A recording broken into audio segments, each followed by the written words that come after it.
Jadi bukan hanya lisan bersolawat, tetapi perilaku kita tidak bersolawat. Bukan hanya lisan bersolawat terus, tetapi perilaku kita tidak bersolawat. Rasul itu tidak pemarah. Beliau adalah seorang pemaaf. Jadi ketika kita bersolawat, membaca amalan-amalan solawat, maka kita juga harus seperti beliau, tidak mudah marah.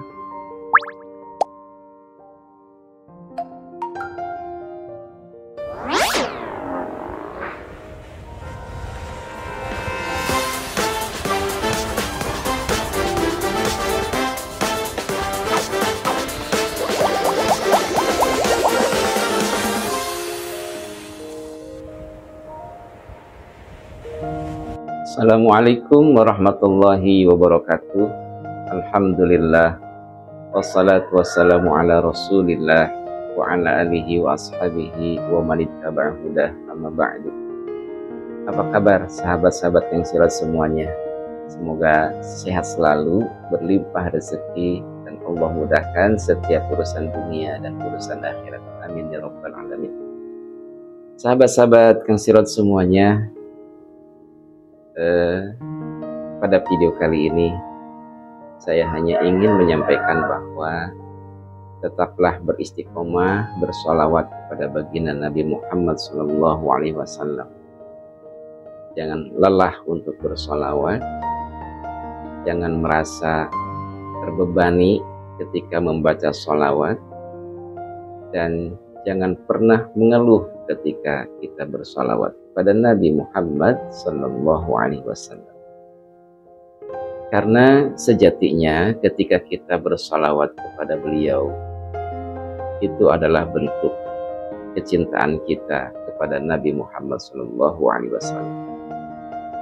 Bukankah Allah Subhanahu wa Ta'ala telah memerintahkan kepada kita di dalam surat Al-Ahzab ayat 56, Innallaha wa malaikatahu yusholluna 'alan nabi ya ayyuhalladzina amanu shallu 'alaihi wa sallimu taslima. Sesungguhnya Allah dan para malaikatnya bersolawat kepada Nabi Muhammad SAW. Wahai orang-orang yang beriman, bersolawatlah kalian kepadanya dan berucap salamlah kepadanya dengan tulus dan ikhlas. Ayat ini menegaskan ya teman-teman, bahwa bersolawat adalah satu, karena perintah Allah, kemudian yang kedua karena memang ini bentuk rasa cinta kita kepada Nabi Muhammad SAW. Kemudian ketika kita sedang bersolawat kepadanya, kepada Nabi Muhammad SAW, maka ada usaha juga kita menteladani akhlak beliau. Akhlak beliau itu seperti apa? Ini tujuannya agar kita segera diijabah oleh Allah doa-doa kita.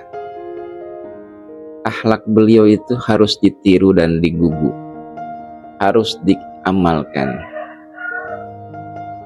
Jadi ketika kita bersolawat, ya kita ada usaha untuk mencontoh perilakunya Nabi Muhammad SAW. Di dalam kitab Syama'ilul Muhammadiyah karangan Imam At-Tirmidzi dijelaskan tentang tata cara tidurnya Nabi seperti apa. Tidurnya Rasulullah SAW adalah menyimpan atau menjadikan tangan kanannya bantal dan miring, atau dia tidak terlentang, tidak tengkurap, tetapi miring, dan kakinya diterlengkupkan seperti kalau di atas dipoto menjadi seperti huruf Muhammad. Itu cara beliau tidur. Cara beliau tersenyum, tertawa seperti apa, kita juga harus tahu. Harus kita tiru. senyumnya dan tertawanya beliau itu sampai terlihat gigi, tetapi tidak bersuara.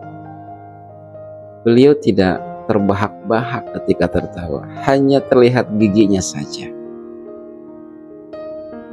Ketika beliau makan, apa yang beliau lakukan?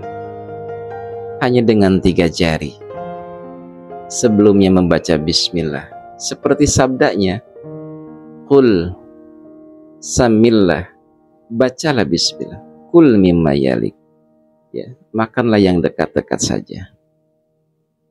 Kemudian cara beliau berpakaian juga seperti apa?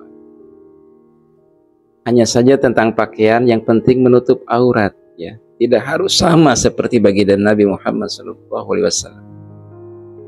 Kemudian kita mengamalkan sunnah-sunnah yang lain seperti sholat sunnah rawatib, sholat sunnah duha, sholat sunnah tahajud, sholat sunnah witir, sholat sunnah hajat. Bahkan Rasul itu setiap hari sholat istikharah, minta agar diberikan yang terbaik di hari itu.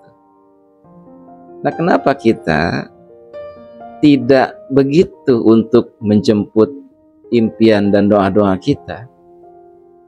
Jadi bukan hanya lisan bersolawat, tetapi perilaku kita tidak bersolawat. Bukan hanya lisan bersolawat terus, tetapi perilaku kita tidak bersolawat. Rasul itu tidak pemarah. Beliau adalah seorang pemaaf. Jadi ketika kita bersolawat, membaca amalan-amalan salawat, maka kita juga harus seperti beliau, tidak mudah marah.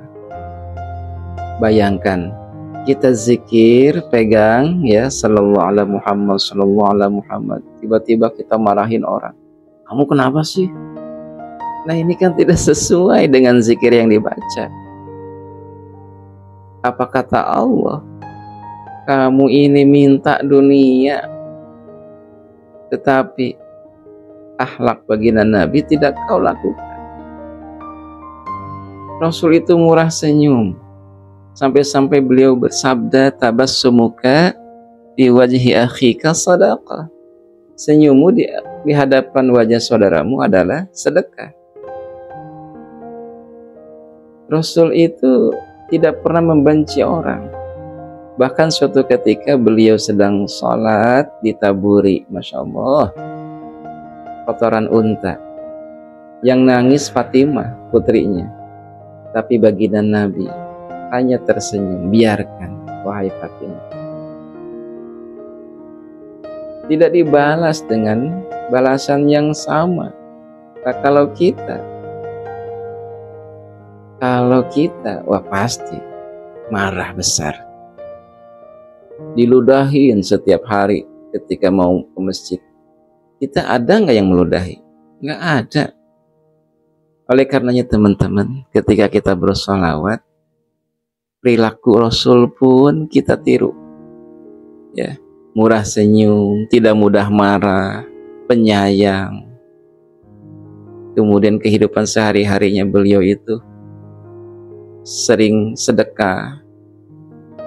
Bahkan Yahudi sendiri, ada kakek-kakek Yahudi buta di pojok kota Madinah, itu setiap hari pagi dan sore dikasih makan dengan lemah lembut, sampai-sampai si kakek itu marahin, mencaci maki Nabi Muhammad, padahal di depannya adalah Rasulullah. Kalau kita mau udah didegulkan cek Sunda nama, kita aki-aki. Tapi Rasul nggak begitu. Nah, poin yang kedua, tirulah, amalkan juga sunnah-sunnah baginda Nabi Muhammad sallallahu alaihi wasallam. Kemudian yang ketiga, teman-teman, tujuan kita membaca sholawat atau bersolawat kepada Rasulullah, semoga di akhirat kelak kita mendapatkan syafaat dari beliau, syafaatul uzma. Orang yang paling banyak bersolawat kepadanya, itulah yang paling dekat dengan beliau. Semoga kita dikumpulkan kelak pada hari kiamat ya, walaupun kita di dunia belum pernah bertatap muka, semoga kita bisa berkumpul bersama ya dengan para subscribernya Kang Siraj.